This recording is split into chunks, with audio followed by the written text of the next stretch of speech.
Hello students, आप सबका स्वागत है हमारे चैनल एम्पलीट्यूड स्टडीज 2.0 में। देखिए, हमारे मित्र हैं विवेक मौर्य सर, और उनका वारार इंस्टीट्यूट ऑफ मॉडर्न पॉलिटेक्निक में है। और उनके यहाँ प्री बोर्ड के जो एग्ज़ाम हुए होंगे उनका मॉडल पेपर एक है जो कि बच्चों ने बहुत वायरल कर दिया है। हम उसी का सोल्यूशन इस वीडियो में लेकर आए हैं। तो उम्मीद करेंगे कि कल का जो फिज़िक्स का पेपर है वो आपके लिए मतलब अच्छा निकले। हो सकता है कोई क्वेश्चन अगर इससे आ जाता है तो उम्मीद करेंगे कि आपको मदद मिलेगी, और भविष्य के लिए भी ये मैं प्लेलिस्ट में स्टोर करके रख दूंगा, तो अगले आने वाले सालों में भी बच्चे जो है वो इसका फ़ायदा उठा पाएंगे। इससे आपको इंपॉर्टेंट क्वेश्चन भी पता लग जाएंगे, और जो छोटे छोटे क्वेश्चन है वो सॉल्व भी हो जाएंगे आपके। बड़े बड़े तो देखिए नहीं बता सकते, वो टाइम लगेगा, लेकिन उसके लिए हिंट दे देंगे। सबसे पहले देखिए, यहाँ पर पहला क्वेश्चन है कि ml-1 t-2 निम्न में से किसकी विमा नहीं है। तो अब इसका मतलब ये हुआ कि आपको तीनों की बीमाएं निकाल के देखनी पड़ेंगी, और दो की बीमा यही आती होगी, एक की नहीं आएगी। तो पहला जैसे प्रेशर है, अब जैसे आपने दाब सुना होगा, इसमें दबाव लिखा हुआ है। तो कोई भी अगर कन्फ्यूज़न होता है आप इंग्लिश वर्जन देख लेंगे। तो यहाँ पे तो साथ में लिखे हैं क्वेश्चन, जब आपका बोर्ड में पेपर आएगा तो वो आगे पीछे लिखे होंगे, तो आप उससे अपना कन्फ्यूज़न दूर कर सकते हैं। तो जैसे प्रेशर की चेक करिए तो P = F/A ये फॉर्मूला होता है। फोर्स की mlt-2 कर दी आपने, एरिया की L स्क्वायर कर दी, तो ये आ जाएगा ml-1 t-2। तो ये इसकी तो ये है। प्रतिबल की देख लीजिए, तो प्रतिबल का भी सेम यही फॉर्मूला होता है, वो भी वही है। तो अब या तो पावर बचा है सीधे इस पर टिक मार दीजिए, नहीं तो पावर की कैलकुलेट करके देख लीजिए। वर्क अपॉन टाइम होता है, तो ml2 ये वर्क की हो गई, टाइम की टी हो गई, तो t-3 चला जाएगा, तो वो चीज़ मैच नहीं कर रही है। तो इसका मतलब इसका जो सही ऑप्शन होगा वो आपका शक्ति होगा। देखिए, ये मैं जो बता रहा हूँ वो उन्हीं को समझ में आएगा जिन्होंने साल भर पढ़ाई करी है, और जो पिछले सालों में भी ठीक ठीक पढ़ते चले आ रहे हैं। अगर आपने पढ़ाई बिल्कुल नहीं करी है, या पिछले क्लास का आप नहीं जानते हैं, और उसके बाद एकदम डायरेक्ट तैयारी कर रहे हैं पेपर की, पेपर टाइम में ही, तो हो सकता है आपको कुछ चीज़ें समझ में नहीं आए। तो आप कमेंट में पूछ लीजिएगा, हम कोशिश करेंगे कि आपको वहीं पे बता दें। फिर दो सदिशों का अदिश गुणनफल होता है।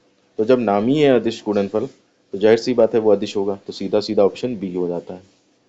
इसके बाद है प्लांक नियतांक की विमा लिखिए। तो इसके लिए फॉर्मूला होता है, प्लैंक ने दिया था E = H/न्यू, और यहाँ से H = कितना हो जाएगा, E/न्यू।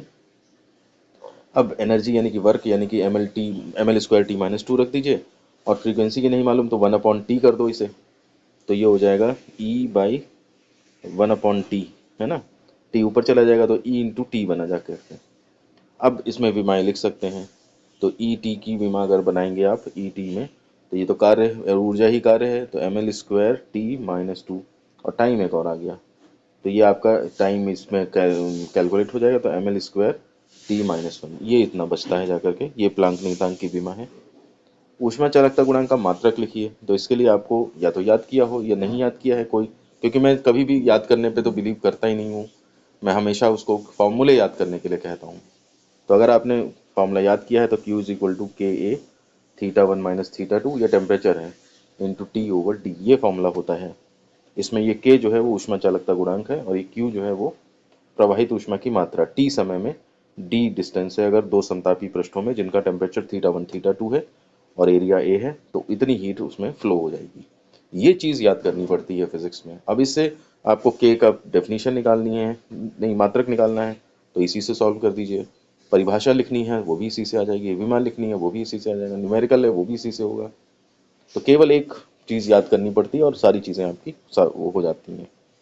तो यहाँ से K निकालेंगे तो जाहिर सी बात है D अपॉन ऊपर चला जाएगा, और ये दोनों ये सब चीज़ें नीचे आ जाएंगी। तो इसका जो है Q का जूल लिख सकते हैं, इंटू मीटर, अपॉन एरिया का मीटर स्क्वायर हो जाएगा, टेम्परेचर का डिग्री सेंटीग्रेड या केल्विन लिख सकते हैं, और टाइम का सेकंड। तो अब इसमें मीटर एक कैंसिल हो जाएगा, ठीक है ना। जूल पर सेकंड को वॉट भी लिख सकते हैं, चाहे तो जूल ही रखा रहने दीजिए। तो जूल मीटर -1, केल्विन -1, सेकंड -1, ऐसे करके इसका मात्रक आ जाएगा। फिर इसके बाद आता है एक कण का वेग जो है वो v = at + b/t + c द्वारा दिया जाता है। ए और बी के विमा लिखिए। तो ये विमी विश्लेषण का न्यूमेरिकल है, आप इसमें लगा देंगे। सबसे पहले देखिए वी और ए टी अलग अलग हैं, इक्वल टू के तौर पर, तो आप लिख लेंगे विमीय समांगीयता के सिद्धांत से और v की विमा इक्वल टू AT की विमा, तो v की विमा LT माइनस 1 हो गई, a की पता नहीं है, इंटू t की विमा कैपिटल T हो गई। तो a की विमा इज इक्वल टू कितनी हो जाएगी, t उधर चला जाएगा, तो LT माइनस 2, ये आ जाएगा आंसर आपका। ये a की विमा हो गई। अब b की कह रहा है, c की नहीं पूछ रहा है, b की कह रहा है। तो अब आप ये देखिए कि अगर यहाँ पर जो है वो v की विमा है तो वो b by T plus C की विमा के बराबर होगी जा करके। और इसमें भी आपका जो है वो देखिए v की विमा इज इक्वल टू, v की विमा is equal to b by T plus C की विमा, ये इस तरह से हुआ जा करके। अब यहाँ पर आप देखिए इसमें तो LT माइनस 1 इधर लिख दोगे आप, b की विमा अपॉन, अब t और c अगर ये दो जुड़ रहे हैं तो टाइम के साथ कुछ जुड़ेगा तो टाइम ही होगा, तो t ही आप रखेंगे यहाँ पे। तो यहाँ से b की विमा क्रॉस मल्टीप्लाई कर दीजिए तो l आ जाएगी, और थोड़ा सही करके लिखेंगे तो जाहिर सी बात है M0 L1 और T0 ऐसे करके थोड़ा सही से तरीके से लिख दें तो ये भी क्वेश्चन आपका कंप्लीट हो जाता है। इसके बाद आता है बल व संवेग के, बल व रैखिक संवेग के बीच में संबंध लिखिए। तो बल को F से शो करते हैं, रैखिक संवेग को P से शो करते हैं। तो आप जैसे ही F और P में रिलेशन है तो आपने पर, ये तो छोटी क्लास में 8th 9th में पढ़ा होता है, न्यूटन का सेकंड लॉ है कि बल बराबर जो है वो संवेग परिवर्तन की दर के बराबर होता है, F equal to dP by dt।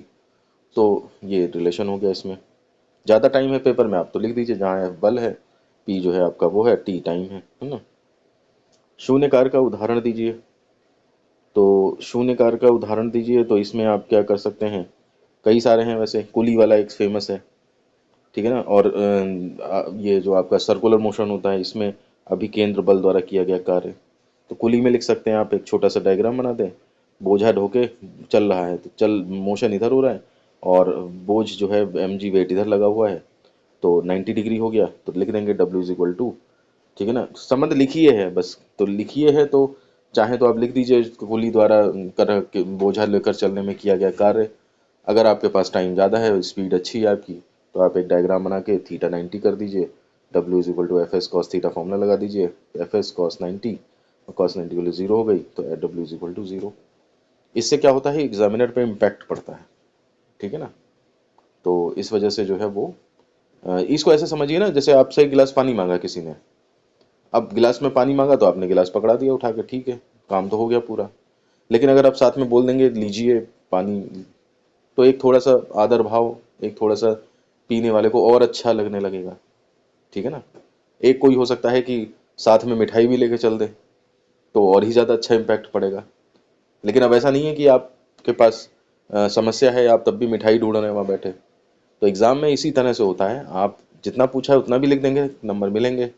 लेकिन यह है कि अगर इम्पैक्ट अच्छा पड़ जाएगा तो उससे आपके जो क्वेश्चन नहीं भी आता होगा आपको, जिसमें आपको हल्की फुल्की नॉलेज है, उसमें भी आप अच्छा गेन कर ले जाएंगे। तो इस बात के लिए ज़रूरी होता है कि आप जो है जितना इलेबोरेट कर सकें, और समय अभाव ना हो आपके पास, तो उस कंडीशन में उस हिसाब से काम करना चाहिए। फिर है, यदि पृथ्वी की त्रिज्या 1% बढ़ जाए और इसका द्रव्यमान नियत रहे तो इसका गुरुत्वीय त्वरण जो है वो बढ़ेगा घटेगा नियत रहेगा। तो देखिए इसमें अगर बात करें हम, त्रिज्या बढ़ जाए तो रेडियस की बात हो रही है, कैपिटल आर। द्रव्यमान नियत रहे यानी कि मास की बात हो रही है, कांस्टेंट रहे, तो गुरुत्वीय त्वरण जी। तो जी एम और आर का कोई रिलेशन याद है, तो बिल्कुल याद है हमें, ये रिलेशन होता है G is equal to G M over R square. अब ये पूछ रहे हैं कि द्रव्यमान नियत रहे, एम कांस्टेंट है, जी तो होता ही कांस्टेंट, तो बचा क्या, जी डायरेक्टली प्रोपोर्शनल टू 1/r² बचा। अब त्रिज्या बढ़ जाए 1%, तो त्रिज्या बढ़ेगी तो जाहिर सी बात है जी की वैल्यू क्या हो जाएगा, थोड़ा सा कम हो जाएगा, ठीक है ना। तो इस वजह से जो है वो आप इसमें जो है वो घटेगा, ये वाला वैल्यू हम सेम कर देंगे। और कितना होता,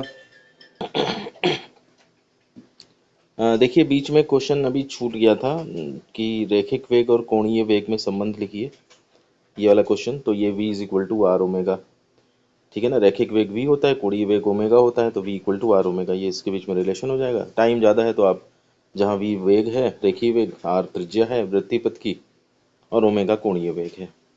उसके बाद कोणीय संवेग तथा जड़त्वाघूर्ण के बीच में संबंध लिखिए। कोणीय संवेग को J से शो करते हैं, जड़त्वाघूर्ण को I से शो करते हैं, तो J is equal to I omega, इस तरह से ये रिलेशन होता है। तो कहने का मतलब है, अगर पढ़ा है आपने तो बहुत आसानी से क्वेश्चंस होते चले जाएंगे। और यहाँ पर ये पूछ रहे हैं कि 20.0320 में कितने सार्थक अंक हैं, तो देखिए अगर डेसिमल लगा है, मैं इसे थोड़ा जूम कर दूं, तो यहाँ पे आप देखिए अगर डेसिमल लगा हुआ है तो उसके बाद के सारे ज़ीरो, चाहे वो स्टार्टिंग का हो चाहे लास्ट का हो, और शुरू में नॉन ज़ीरो नंबर है, तो इसका मतलब आगे के सारे ज़ीरो काउंट करे जाएंगे। तो 1 2 3 3 सॉरी ये 4 5 6 पूरा काउंट कर लीजिए, 6 सार्थक अंक यहाँ पे हो जाएंगे। इसके बाद नेक्स्ट क्वेश्चन आता है विमीय विश्लेषण की सीमाएं लिखी हैं। तो ये इंपॉर्टेंट क्वेश्चन है, मैंने वीडियोस में कराया हुआ भी है, टेलीग्राम पे मैंने दे भी रखा है। जितना भी सिलेबस चैनल पे अवेलेबल है, अगर आपको ढूंढने में परेशानी आ रही है तो टेलीग्राम पे मैंने आज ही दिया हुआ है, आप जल्दी से ज्वाइन करें और देख लें जाके वहाँ पे। फिर उसके बाद है किसी भी कण x का विस्थापन समय t पर निर्भर करता है, जिसे समीकरण x is equal to A T square plus B T द्वारा दिया जाता है, जहाँ x मीटर में है और t सेकंड में है। तो a और b के मात्रक खोजें। ये न्यूमेरिकल बिल्कुल अभी ऊपर कराया था, उसी तरह का है। तो सबसे पहले आप देखेंगे कि विस्थापन x है और ए टी स्क्वायर राइट साइड में है, तो x की विमा ए टी स्क्वायर की विमा के बराबर होगी, साथ ही साथ x की विमा बी टी के भी बराबर होगी। तो ये भी आपका विमीय समांगीयता का सिद्धांत होता है, तो उसका यूज़ कर लेंगे। तो सबसे पहले हम देखते हैं x की विमा is equal to A T square की विमा। तो इसमें x की विस्थापन है तो इसमें विमा l डाल दीजिए इज इक्वल टू, और राइट साइड में a की विमा निकालनी है, a की विमा इंटू टी स्क्वायर की, यानी कि वो टाइम है तो टी स्क्वायर हो गया। तो यहाँ से a की विमा इज इक्वल टू, ये नीचे चला जाएगा तो एल टी माइनस टू इस तरह से आ जाएगा। एम ज़ीरो अपने आप लगाना चाहें तो लगा दीजिए। तो इस तरह से हमें विमाएँ मिल जाती है इसकी a की। सेम ऐसे ही आप अब कर सकते हैं खुद ही कि x की विमा is equal to B T की विमा, तो b की विमा उससे निकल आएगी। तो आसान क्वेश्चन है, कोई ऐसा नहीं है। फिर ये है कि मापन में किन्हीं दो त्रुटियों के नाम लिखिए। तो कई सारी त्रुटियां हैं, नाम 5-6 होते हैं, वो सब याद करके आप जो है वो कोई भी दो नाम लिखने हैं केवल, तो नाम लिख सकते हैं। वैसे यहाँ पे जो है वो दूसरा क्वेश्चन है, तो यहाँ पे हर क्वेश्चन 2 नंबर का होता है, तो आप नाम के साथ अगर डेफिनेशन लिख दें तो ज़्यादा बेटर रहेगा। फिर है कि एक पिंड पर 10 न्यूटन का बल लगाकर बल की दिशा में 5 सेंटीमीटर विस्थापित किया जाता है, किए गए कार्य की गणना करिए। तो फोर्स दे रखा है F, विस्थापन S और बल की दिशा में ही है, तो यानी कि थीटा 0 हो गया। तो W is equal to F S cos theta लगा देंगे, तो 10 इंटू 5 इंटू कॉस ऑफ 0 यानी कि 1 हो जाएगा। तो 10 इंटू 5 यानी कि 50 न्यूटन। आज 50 न्यूटन नहीं, ये 5 सेंटीमीटर को मीटर में करना पड़ेगा ना पहले। वो जब लिखेंगे ना F is equal to 10 newton और S is equal to 5 centimetre, तो यहीं पे उसको 5 into 10 to the power minus 2 metre कर लेंगे और फिर उसका सॉल्व कर देंगे फॉर्मूला लगा के। उसके बाद है रेखीय त्वरण और कोणीय त्वरण के बीच में संबंध स्थापित करो, यानी कि A equal to R alpha. तो V equal to R omega का प्रूफ जो करते हैं उसी में फिर डिफ्रेंशिएट कर दीजिए टी के रिस्पेक्ट में एक बार और, तो आपका ये इक्वल टू आर अल्फा निकल आता है। घर्षण की परिभाषा और प्रकार लिखिए। तो ये भी आपका जो है वो आसान क्वेश्चन है। घर्षण के प्रकारों में आप स्थैतिक घर्षण, गतिज घर्षण, है ना, इस तरह से बता सकते हैं। अभिकेंद्र त्वरण की परिभाषा लिखिए और सूत्र का निगमन करिए। तो परिभाषा में क्या होगा कि जब कोई बॉडी सर्कुलर पाथ में मूव करती है तो केंद्र की ओर एक त्वरण कार्य करता है, जिसे अभिकेंद्र त्वरण कहते हैं। तो सिंपल सी 2-3 लाइन की डेफिनेशन हो गई। सूत्र का निगमन तो डेरिवेशन 5 नंबर में इंपॉर्टेंट बताया भी है मैंने। आप दो जगह क्या करेंगे, वेलोसिटी कंसीडर करके और फिर उसके बाद पीछे बढ़ा के और फिर A equal to D V delta V by delta T calculate करना पड़ता है। अलग से एक डायग्राम बनाया जाता है, फिर समरूप त्रिभुज करके। ये जो मैं आउटलाइन बता रहा हूँ ना, ये प्रैक्टिस से आती हैं।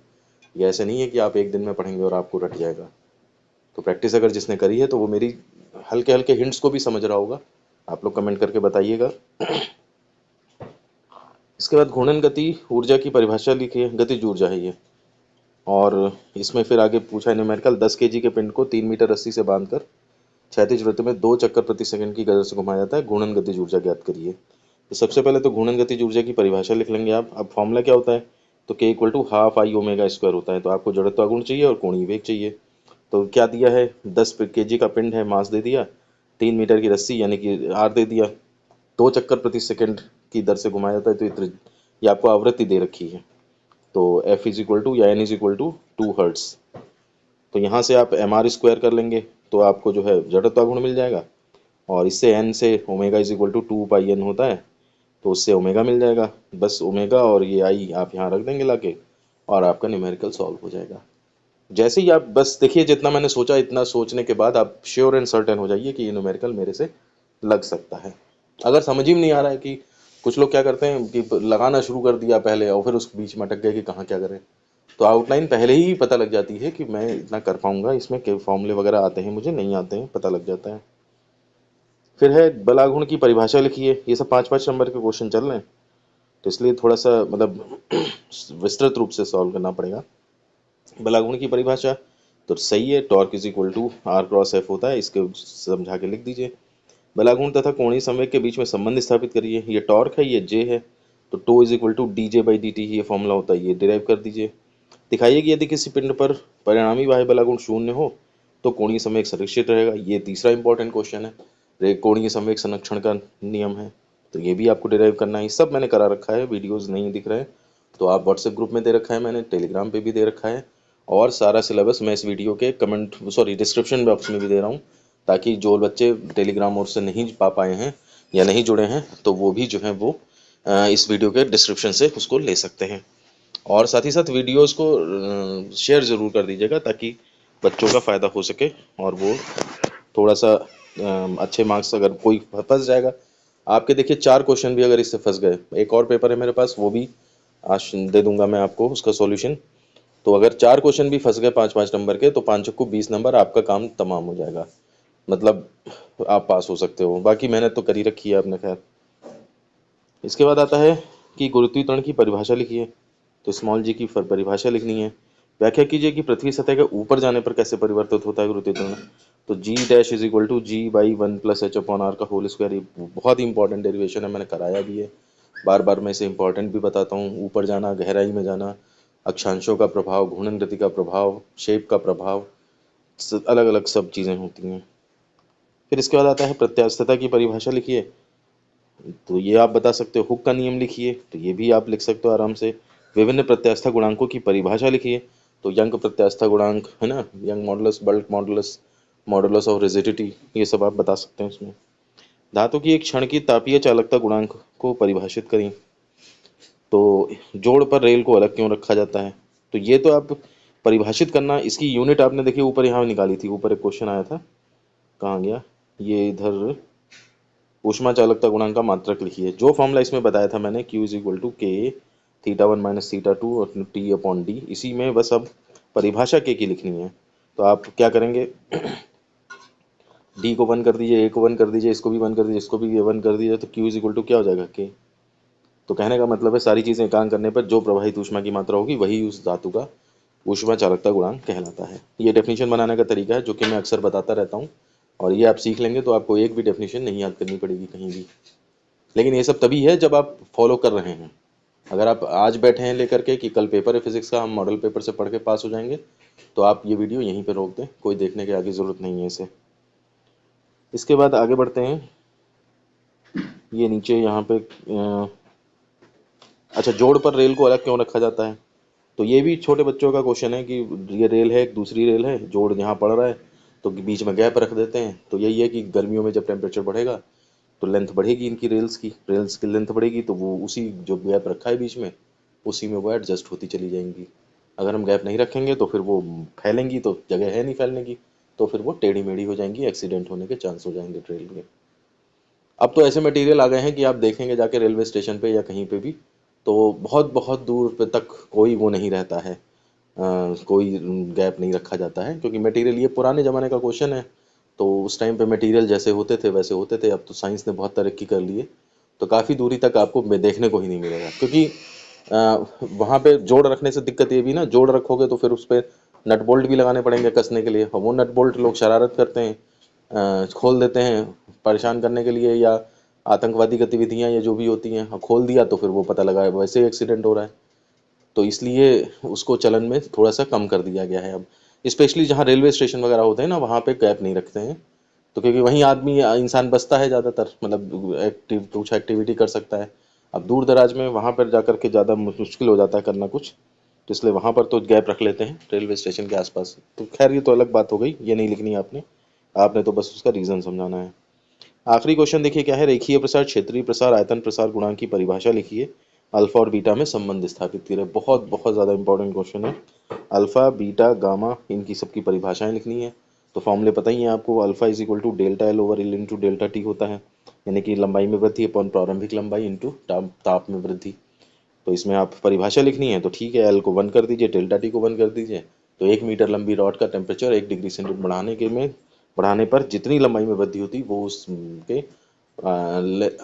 लंबाई प्रसार गुणांक ठीक है ना, रेखीय प्रसार गुणांक के बराबर होती है। तो ये अल्फा की परिभाषा ऐसी, बीटा की, गामा की, और संबंध क्या होता है, तो alpha is to beta is to gamma is equal to 1:2:3। तो फेमस है ये, आप जो है वो प्रूफ कर देंगे, इसको करा रखा है मैंने ये भी। कार्य ऊर्जा प्रमेय के कथन को सिद्ध करिए, लिखिए, सिद्ध करिए। तो स्टेटमेंट देना है, प्रूफ कर देना है, 5 नंबर पक्के हो जाएंगे। शांता गुणांक की परिभाषा दी लिखिए, बहुत इंपॉर्टेंट है। तो शांता गुणांक की परिभाषा चाहो तो आप इससे F equal to eta A delta V by delta X इससे लिख दो, और या फिर F equal to 6 pi eta RV Stokes law से लिख दो, किसी से भी लिख सकते हैं। मात्रक और विमा इसी फॉर्मूले से निकाल लो, ज़्यादा बढ़िया रहेगा। द्रवों और गैसों की शांता गुणांक पर ताप का प्रभाव लिखिए। तो ताप बढ़ाने पर द्रव की शांता जो है वो कम हो जाती है, जैसे चाशनी होती है। इसको एग्जाम्पल से याद रखिए, चाशनी बनाते हैं चीनी की, गर्म है तो पतली रहती, थोड़ी सी ठंडी होती है तो वही थोड़ा गाढ़ी हो जाती है, जम जाती है। शहद को गर्म कर लीजिए, थोड़ा सा पतला हो जाता है, शांता कम हो जाती है। शहद ठंडा होगा तो शांता वो हो जाती है। देसी घी को देख लीजिए, आजकल जम जाता है। तो ये सिंपल एग्जांपल्स हैं, इनसे आप फिजिक्स को रिलेट करेंगे तो बहुत आसानी से लिख पाएंगे। और गैसों की शांता ताप बढ़ाने से बढ़ जाती है, क्योंकि मॉलिक्यूलर मोशन बढ़ जाएगा, अणु ज़्यादा तेज चलेंगे तो टक्करें बढ़ जाती हैं। तो गैसों पे उल्टा इफेक्ट होता है और लिक्विड पे अलग इफेक्ट होता है। तो इस तरह से क्वेश्चन पेपर जो है वो कंप्लीट हो जाता है। उम्मीद करेंगे कि इससे कुछ ना कुछ फ़ायदा आपको ज़रूर मिला होगा। वीडियो पसंद आए लाइक करें, दोस्तों में शेयर करें, चैनल पे पहली बार है सब्सक्राइब ज़रूर कर लें। मिलते हैं आपसे ऐसे ही किसी नेक्स्ट वीडियो में। धन्यवाद।